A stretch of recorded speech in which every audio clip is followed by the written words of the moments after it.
ഞാൻ രമ്യ ഹരിശങ്കർ. നിങ്ങൾ ആദ്യമായിട്ടാണ് എൻ്റെ ചാനൽ വിസിറ്റ് ചെയ്യുന്നതെങ്കിൽ എല്ലാവരും ആ സബ്സ്ക്രൈബ് ബട്ടൺ ക്ലിക്ക് ചെയ്യുക. അതോടൊപ്പം സൈഡിലുള്ള ബെല്ലൈക്കണും ക്ലിക്ക് ചെയ്യുക. അപ്പോൾ ഞാൻ പുതിയ വീഡിയോ ലോഡ് ചെയ്യുമ്പോൾ നിങ്ങൾക്ക് അതിൻ്റെ നോട്ടിഫിക്കേഷൻ വരും. ഇന്ന് നമുക്ക് മീനില്ലാതെ മീൻ കറി എങ്ങനെ വെക്കുന്നതെന്ന് നോക്കാം. വളരെ ഈസി ആയിട്ട് ഉണ്ടാക്കാൻ പറ്റുന്ന ഒരു റെസിപ്പിയാണ്, ഒരു കറിയാണ്. അപ്പോൾ നമുക്ക് ആദ്യം വേണ്ടത് കുടംപുളി വേണം. ഞാനൊരു 3 കുടംപുളി എടുത്തിട്ടുണ്ട്. 2 ചെറുതാണ്, 1 വലുതാണ്. അതുകൊണ്ടാണ് 3 എടുത്തത്. എൻ്റെ സൈസ് നോക്കിയെടുക്കുക. വലുതാണെങ്കിൽ 2 മതിയാവും. അപ്പോൾ നമുക്ക് ആദ്യം കുടംപുളി ഒന്ന് കുതിർത്ത് വെക്കണം, എന്നാലേ ആ കറിയിൽ ആ കുടംപുളിയുടെ ടേസ്റ്റ് വരുള്ളൂ. അപ്പോൾ നമ്മുടെ മീൻ കറിയുടെ മെയിൻ സംഭവമാണല്ലോ കുടംപുളി.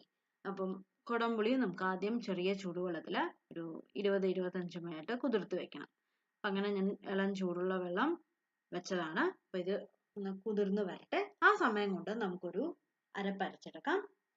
അപ്പോൾ ഇത് മാറ്റി വയ്ക്കാം. അപ്പോൾ ഞാൻ മിക്സിയുടെ ജാർ എടുത്തിട്ടുണ്ട്. മിക്സിയുടെ ജാറിലോട്ട് ഞാൻ ഓരോ ഇൻഗ്രീഡിയൻസ് ആയിട്ട് ആഡ് ചെയ്ത് കൊടുക്കുകയാണ് നമ്മൾ അരയ്ക്കാനുള്ളത്. അപ്പോൾ ആദ്യം നമുക്ക് ആഡ് ചെയ്ത് കൊടുക്കാനുള്ളത് കുറച്ച് ചെറിയ ഉള്ളി. അപ്പോൾ നമ്മൾ ഓൾറെഡി കുടംപുളി മാറ്റി വെച്ചിട്ടുണ്ട്, കുതിർക്കാൻ വെച്ചിട്ടുണ്ട്. അപ്പോൾ ആ സമയം അത് കുതിർന്ന് വരുന്ന സമയം കൊണ്ട് ബാക്കിയെല്ലാം നമുക്ക് ഇൻഗ്രീഡിയൻസ് എല്ലാം പ്രിപ്പയർ ചെയ്ത് വെക്കാം. അപ്പോൾ ഞാനിവിടെ ഏകദേശം ഒരു 5-6 ചെറിയ ഉള്ളി, ഒരു ചെറിയൊരു കഷ്ണം ഇഞ്ചി, ഒരു 6-7 വെളുത്തുള്ളി എടുത്തിട്ടുണ്ട്. പിന്നെ ഒരു 2 പച്ചമുളക്. പിന്നെ നമുക്ക് വേണ്ടത് കുറച്ച് തക്കാളി. ഒരു 2 മീഡിയം സൈസ് തക്കാളിയാണ് ഞാനിവിടെ നീളത്തിൽ അരിഞ്ഞു വെച്ചത്. അത് ആഡ് ചെയ്ത് കൊടുക്കുക. തക്കാളിയുടെ സൈസ് നോക്കിയിട്ട് 2-3 എടുക്കേണ്ടി വരും. അപ്പോൾ ഞാനിപ്പോൾ 2 മീഡിയം സൈസ് തക്കാളിയാണ് എടുത്തിരിക്കുന്നത്. 2 തക്കാളി ആഡ് ചെയ്ത് കൊടുക്കുക. ഇനി നമുക്ക് ഇതിലോട്ട് ആഡ് ചെയ്യാനുള്ളത് കുറച്ച് മഞ്ഞൾപ്പൊടി, ഒരു 1/2 ടീസ്പൂൺ മഞ്ഞൾപ്പൊടി ആഡ് ചെയ്ത് കൊടുക്കുക. അപ്പം മഞ്ഞൾപ്പൊടി ആഡ് ചെയ്യുക. ആഡ് ചെയ്ത് കഴിഞ്ഞ് കഴിഞ്ഞാൽ ഇനി നമുക്ക് ആഡ് ചെയ്യാനുള്ളത് മല്ലി. ഒന്നല്ലെങ്കിൽ മല്ലിപ്പൊടി ഒരു 1 ടീസ്പൂൺ മല്ലിപ്പൊടി ആഡ് ചെയ്യുക. ഇല്ലെങ്കിൽ 1-1.5 ടീസ്പൂൺ മല്ലിപ്പൊടി ആഡ് ചെയ്യുക. ഇല്ലെങ്കിൽ ഞാനിവിടെ ആഡ് ചെയ്യുന്നത് മുഴുമല്ലിയാണ്. ഏകദേശം 1 ടീസ്പൂൺ മുഴുമല്ലി ആഡ് ചെയ്ത് കൊടുത്തിട്ടുണ്ട്. ഏകദേശം ഒരു 2 ടീസ്പൂൺ മുഴുമല്ലി ആഡ് ചെയ്ത് കൊടുത്തിട്ടുണ്ട്. അപ്പോൾ അത് ഞാൻ നന്നായി അരച്ചെടുത്തിട്ട് കാണിച്ചു തരാം. കണ്ടില്ലേ, നല്ല വെള്ളം ഒഴിച്ചിട്ട്, വെള്ളം വേണമെങ്കിൽ ആഡ് ചെയ്താൽ മതി. നമ്മുടെ തക്കാളിയിലുള്ള വെള്ളം കൊണ്ട് തന്നെ ഇത് ചിലപ്പോൾ അരഞ്ഞു വരും. അപ്പോൾ നോക്കിയിട്ട് നന്നായി അരച്ച് എടുക്കുക. അപ്പോൾ നമ്മുടെ മസാല എന്തായാലും അരഞ്ഞു വന്നിട്ടുണ്ട്. നമ്മുടെ കുടംപുളി ഇവിടെ കുതിർന്ന് ഇരിക്കുന്നുണ്ട്. അപ്പം ഇനി നമുക്ക് ഉണ്ടാക്കുക വേണ്ടു. കണ്ടില്ലേ, എൻ്റെ കളറെല്ലാം മാറിയില്ലേ കുടംപുളിയുടെ. അപ്പോൾ ഈ വെള്ളം ഞാൻ കളയാൻ പോവാണ്. നമ്മൾ ഈ കുടംപുളി മാത്രമേ എടുക്കുന്നുള്ളൂ. അപ്പോൾ എന്തെങ്കിലും അഴുക്കൊക്കെ ഉണ്ടെങ്കിൽ പോകാൻ വേണ്ടിയിട്ടാണ് ആ വെള്ളത്തിൽ കുതിർത്ത് വെക്കുന്നതും, അല്ലാതെ കുടംപുളി കുതിർന്ന് വരാൻ വേണ്ടിയിട്ടാണ്. പിന്നെ നമുക്ക് വേണ്ടത് തേങ്ങാപ്പാൽ. ഞാനിവിടെ നമ്മുടെ ഇൻസ്റ്റൻറ്റ് മിക്സ് ആണ് എടുത്തിരിക്കുന്നത്. ഫ്രഷ് തേങ്ങാപ്പാൽ എടുക്കാം. 1 പാൽ മാത്രം മതിയാവും ഇത് ഉണ്ടാക്കാൻ. അപ്പോൾ ഞാൻ അതേപോലെ ഒരു തിക്ക് കോക്കനട്ട് മിൽക്ക് നമ്മുടെ ഇൻസ്റ്റൻറ്റ് മിക്സ് വെച്ചിട്ട് ഞാൻ കലക്കി വെച്ചതാണ്, ചുടുവെള്ളത്തിൽ ഒഴിച്ചിട്ട്. അപ്പോൾ നമ്മുടെ ഇൻഗ്രീഡിയൻസ് എല്ലാം റെഡി ആയി. ഇത്രയേ ഉള്ളൂ. നമുക്ക് വേറെ ഇതിൽ കഷ്ണങ്ങളൊന്നുമില്ല. ആ മീൻ കറിയുടെ കറക്റ്റ് ടേസ്റ്റ് വരും. അപ്പോൾ ഇനി നമുക്ക് ഉണ്ടാക്കാൻ തുടങ്ങാം. അപ്പോൾ അതിന് വേണ്ടിയിട്ട് ഞാൻ എല്ലാപ്പോഴും പറയുന്ന പോലെ ഞാൻ എപ്പോഴും കറി ഉണ്ടാക്കുന്നത് നമ്മുടെ ചട്ടിയിലാണ്. അപ്പോൾ അതിനാണ് കുറച്ചുകൂടെ ടേസ്റ്റ് കൂടുതൽ. അപ്പോൾ അതിന് വേണ്ടിയിട്ട് ഞാൻ ഒരു ചട്ടി എടുത്തിട്ടുണ്ട്. ഈ ചട്ടിയിലോട്ട് നമ്മൾ ആദ്യം അരച്ച് വെച്ച ആ പേസ്റ്റ്, നമ്മൾ അരച്ച് വെച്ചിട്ടില്ലേ, ആ പേസ്റ്റ് നമുക്ക് ഇതിലോട്ട് ആഡ് ചെയ്ത് കൊടുക്കണം. അപ്പോൾ ഞാൻ ഒന്ന് ആഡ് ചെയ്യട്ടെ, അതിന് ശേഷം ഞാൻ കാണിച്ചു തരാം. അപ്പോൾ ഞാൻ പേസ്റ്റ് ചട്ടിയിലോട്ട് ആക്കി കഴിഞ്ഞു. ഇനി നമുക്ക് ഇതിലോട്ട് ആഡ് ചെയ്യാനുള്ളത്, ഞാൻ ആ മിക്സിയിൽ തന്നെ കുറച്ചുകൂടെ വെള്ളം ഒഴിച്ചിട്ട് ഒന്ന് കുലുക്കി വെള്ളം കൂടെ ഒഴിച്ചു കൊടുക്കുകയാണ്. ബാക്കിയുള്ള പേസ്റ്റ് കൂടെ മിക്സ് ചെയ്ത് ആഡ് ചെയ്ത് കൊടുക്കുകയാണ്. അപ്പോൾ ഇതിൽ ആവശ്യമുള്ള വെള്ളം അത് മതിയെങ്കിൽ അങ്ങനെ തിളപ്പിക്കാൻ വെക്കാം, അല്ലെങ്കിൽ കുറച്ചുകൂടെ വെള്ളം ഒഴിച്ചു കൊടുക്കുക.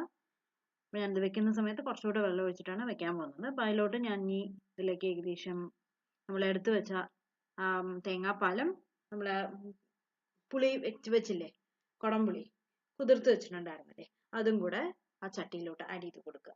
എന്നിട്ട് ഇനി നമുക്കിതൊന്ന് നന്നായി ഒന്ന് വെറുതെ ഒന്ന് മിക്സ് ചെയ്തിട്ട്, ഒരു സ്പൂൺ കൊണ്ട് ഞാനെല്ലാം ഒന്ന് മിക്സ് ചെയ്യണം.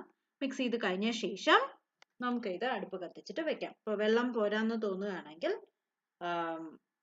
കുറച്ചുകൂടെ വെള്ളം ഒഴിച്ചു കൊടുക്കുക. എന്നിട്ട് അടുപ്പ് കത്തിച്ച് വെക്കുക. കാരണം ഇത് തിളച്ച് കുറുകി വരാനുണ്ട്. അപ്പോൾ തിളച്ചാലേ അതിൻ്റെ ആ ടേസ്റ്റ് വരുള്ളൂ. കാരണം ആ പുളി ഒന്ന് കുതിർന്ന് വരണമല്ലോ, എന്നാലേ അതിൻ്റെ ടേസ്റ്റ് ഒക്കെ അതിലോട്ട് വരുള്ളൂ, എന്നാലേ ആ മീനിൻ്റെ ടേസ്റ്റ് വരുള്ളൂ. അതിന് വേണ്ടിയിട്ടാണ്. അപ്പോൾ നമ്മൾ അടുപ്പ് കത്തിച്ചിട്ട് ചട്ടി വെച്ചിട്ടുണ്ട്. അപ്പോൾ അതൊന്ന് തിളച്ച് വരണം. അപ്പം അതിന് മുമ്പായിട്ട് നമുക്ക് കുറച്ച് ഉപ്പ് കൂടെ ആഡ് ചെയ്ത് കൊടുക്കാം. ആവശ്യത്തിന് ഉപ്പ് ആഡ് ചെയ്യുക. എന്നിട്ട് വീണ്ടും ഒന്ന് ഇളക്കി കൊടുക്കുക. എന്നിട്ട് ഒരു മീഡിയം ഫ്ലെയിമിലൊക്കെ ഇട്ട് വെക്കുക. ഒന്ന് തിളച്ച് കുറുകി ഒന്ന് ഇളക്കി കഴിഞ്ഞ് കഴിഞ്ഞാൽ നമ്മുടെ കറി റെഡി ആവും. അപ്പം മെല്ലത കണ്ടില്ലേ, സൈഡിലൊക്കെ കാണാൻ പറ്റും, മെല്ലെ തിള വന്ന് തുടങ്ങിയിട്ടുണ്ട്. ഇനി ഇതിൽ വേറെ ഒന്നും നമുക്ക് ചേർക്കാനില്ല, കഴിഞ്ഞു. വളരെ ഈസി ആയിട്ട് ഉണ്ടാക്കാൻ പറ്റുന്ന ഒരു കറിയാണ്. ഇനി നമുക്ക് വെയിറ്റ് ചെയ്യണം, ഇതൊന്ന് തിളച്ച് വരട്ടെ. ഒരു 2-3 മിനിറ്റിൽ അത് തിളച്ച് വരും. മീഡിയം ഫ്ലെയിമിൽ നമ്മൾ ഇട്ടിട്ടുണ്ടല്ലോ.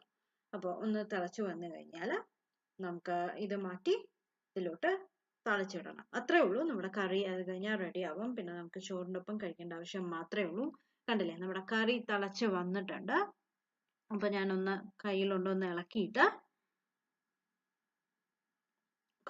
എനിക്ക് കുറച്ചുകൂടെ തിക്കായിട്ട് വരണം കറി. ഇപ്പോൾ എങ്ങനെയാണോ കറി കൺസിസ്റ്റൻറ്റ്, ഭയങ്കര തിന്നായിട്ടാണ് ഇഷ്ടമെങ്കിൽ അങ്ങനെ സെർവ് ചെയ്യാം. കുറച്ച് തിക്കായിട്ട് ആണോ ഇഷ്ടമെങ്കിൽ അതുപോലെ നോക്കുക. അപ്പോൾ എനിക്ക് കുറച്ചുകൂടെ തിക്കായിട്ട് വേണം. അപ്പോൾ ഞാൻ ഒന്നുകൂടെ ലോ ഫ്ലെയിമിലിട്ടിട്ട് ഒന്നുകൂടെ ഒന്ന് തിളപ്പിക്കാൻ പോവുകയാണ്. അതിനുശേഷം നമുക്ക് തീ ഓഫ് ചെയ്തിട്ട് നമുക്ക് താളിച്ചിടാം. അപ്പോൾ കണ്ടില്ലേ, ഈ ഒരു കൺസിസ്റ്റൻസിയിൽ ഞാൻ ഓഫ് ചെയ്യണം. നമ്മുടെ മീൻ പുളിയുടെ മണമൊക്കെ നന്നായി വന്ന് തുടങ്ങിയിട്ടുണ്ട്, അതായത് കുടംപുളിയുടെ. അപ്പോൾ അതിൻ്റെ എസൻസ് ഒക്കെ നന്നായിട്ട് ഇറങ്ങിയിട്ടുണ്ട്. അപ്പോൾ ഇനി ഞാൻ തീ ഓഫ് ചെയ്യാൻ പോകണം. നമ്മുടെ ചട്ടിയാണ്, അപ്പോൾ ചട്ടിയിൽ ഓഫ് ചെയ്താലും കുറച്ച് നേരം ആ ചൂടിൽ തന്നെ അത് തിളച്ചുകൊണ്ടിരിക്കും. അപ്പോൾ അത് കണക്കാക്കിയിട്ട് വേണം അത് ഓഫ് ചെയ്യാൻ. അപ്പോൾ ഞാൻ തീ ഓഫ് ചെയ്ത് കഴിഞ്ഞു. ഇനി നമുക്ക് ഇത് മാറ്റി വെച്ചിട്ട് നമുക്ക് കടുക് താളിക്കാം, കടുക് വറുക്കാം. അപ്പോൾ കടുക് വറുക്കാൻ വേണ്ടിയിട്ട് കടുക് വറുക്കാനുള്ള പാത്രം വെക്കാം.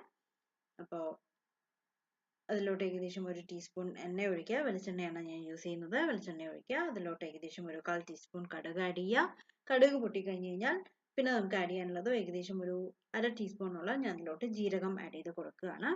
ജീരകം കടുക് പൊട്ടുന്ന പോലെ പൊട്ടും. അത് കഴിഞ്ഞാൽ കുറച്ച് കറിവേപ്പില, ഒരു 1-2 വറ്റൽമുളക് പൊട്ടിച്ചാഡ് ചെയ്യുക. അത് ഒന്ന് ചൂടായി വന്നു കഴിഞ്ഞാൽ, ഒരു ലൈറ്റ് ബ്രൗൺ നിറമായി വന്നു കഴിഞ്ഞാൽ നമ്മുടെ കറിയിലോട്ട് ആഡ് ചെയ്ത് കൊടുക്കുക. ഒന്ന് ഇളക്കുക. നമ്മുടെ കറി റെഡി ആയില്ലേ. വളരെ ഈസി ആയിട്ട് ഉണ്ടാക്കാൻ പറ്റുന്ന ഒരു കറിയാണ്. അപ്പോൾ എന്തായാലും എല്ലാവരും ട്രൈ ചെയ്ത് നോക്കണം. മീനില്ലാത്ത മീൻ കറിയാണ്. അപ്പോൾ ആ മീനിൻ്റെ അതേ ടേസ്റ്റ് വരും കുടംപുളി ഇട്ടുകൊണ്ട്. അപ്പോൾ നമ്മുടെ കറി റെഡിയായി. അപ്പോൾ ഇതെന്തായാലും എല്ലാവരും ട്രൈ ചെയ്ത് നോക്കണം. അപ്പോൾ നല്ല ടേസ്റ്റുള്ള ഒരു കറിയാണ്, എല്ലാവർക്കും ഇഷ്ടമാവും. വെജിറ്റേറിയൻ ആണ്. പുതിയ റെസിപ്പി ആയിട്ട് വീണ്ടും കാണാം. അതുവരേക്കും ബൈ ബൈ.